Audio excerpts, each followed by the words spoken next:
Interesting video है। ये x मुस्लिम साहिल है। ये पहले मुसलमान था।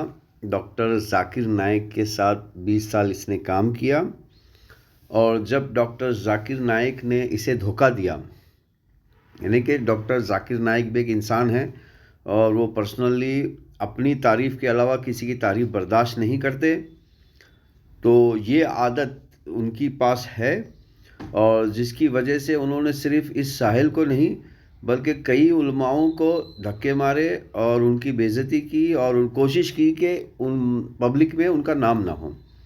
तो अब उस कैरेक्टर को लेकर ये बेचारा एक्स मुस्लिम बन गया, यानी कि इस्लाम को छोड़ दिया और इसने एक बेड़ा उठाया है कि ये लफ्ज़ इस्लाम को बदनाम करेगा, जबकि ये अपनी पूरी ज़िंदगी इस्लाम पे ही चलता है और आज भी ये इस्लाम के कवानीन पर ही काम करता है। अपनी पूरी ज़िंदगी इस्लाम के कवानीन पे ही काम करता है। और मज़े की बात ये देखिए, अब जिसको ये लोग इस एक्स मुस्लिम को जो सपोर्ट करने वाली जो जमात है उसका नाम है संगम टॉक्स। और ये जमात अपने आप को हिंदू बताती है, लेकिन ये हिंदू नहीं है, ये शैतानी लोग हैं।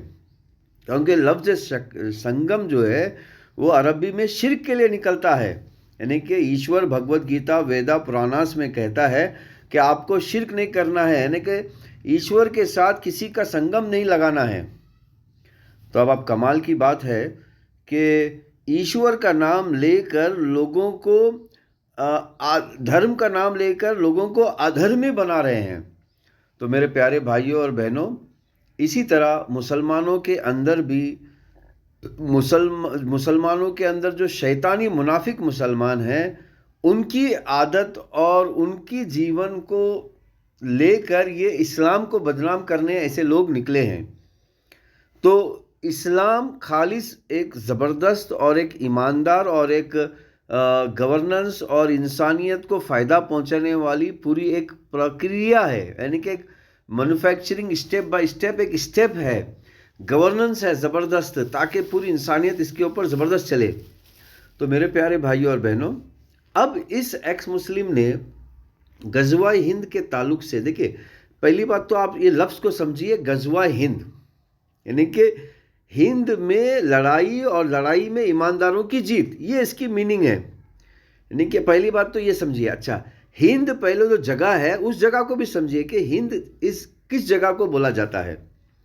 हिंद जो है सिंधु नदी के आसपास रहने वालों की जो जगह है उसको हिंद बोला जाता है।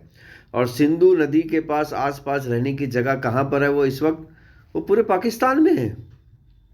अगर इंडिया में भी ज़बरदस्ती लगाया जाए तो इंडिया का आधा राजस्थान और आधा पंजाब उस जगह में आता है।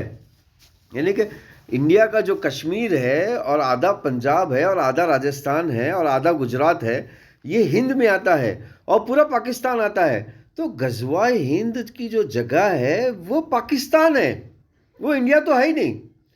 अब इस बेचारे ने एक मौका देखा और जो हमारे कम इल्म उल्मा अपने आप को बताते हैं उल्मा, वो लोग कुछ बातें करते हैं, तो उस बातों को लेकर इसने सोचा कि मैं भी लोगों को बेवकूफ़ बनाऊं। तो मेरे प्यारे भाइयों और बहनों, इल्म देखिए कि इंफॉर्मेशन के थोड़ा आगे पीछे करने से किस तरह मिसकंसेप्शनल बन जाता है इंफॉर्मेशन, यानी कि इंफॉर्मेशन एक घातक बन जाता है। यानी कि जो इंफॉर्मेशन फ़ायदा पहुंचा सकता है वो इंफॉर्मेशन उल्टा नुकसान भी कर सकता है थोड़ा आगे पीछे करने से। और अगर तुम्हें उस इंफॉर्मेशन का मतलब कि पता ना हो, तब अगर वो इंफॉर्मेशन तुम्हारे पास वो नॉलेज नहीं है तो सामने वाला उसी नॉलेज को लेकर आपको बेवकूफ़ बनाएगा। तो इसी तरह का मामला है। तो गज़वा हिंद के सारे मीनिंग आप समझ गए होंगे, जगह भी समझ गए होंगे। तो मेरे प्यारे भाइयों और बहनों, इस तरह एक्स मुस्लिम का कोई भी सवाल है, और आपको और एक बात बताता चलूँ, ये जो एक्स मुस्लिम साहिल है ये मुझसे इतना डरता है कि सिर्फ आप मेरा नाम लीजिए इसके साथ, देखिए आपसे बात करना ही छोड़ देगा, क्योंकि मैंने इसके सारे साथियों को हरा दिया है। Ex Muslim Adam Seeker, ex Muslim Sachwala, ex Muslim Sameer को मैंने हरा दिया है, जब इसके साथ मैंने डिबेट करना चाहा, ये भी मेरे साथ डिबेट करना चाहा, लेकिन जब इसने देखा कि मैंने तो भैया इंडिया और इंटरनेशनल सबको हरा दिया है, तब जाके ये भी भाग गया और मुझसे डिबेट करने से इनकार कर दिया। तो मेरे प्यारे भाइयों और बहनों, इस तरह एक्स मुस्लिम का कुछ भी सवाल है या कुछ भी ऑब्जेक्शन है या फिर इंफॉर्मेशन है या स्टेटमेंट है, तो उसका खुलासा हमारे से सुन लीजिए, उसके बाद आप फैसला कीजिए।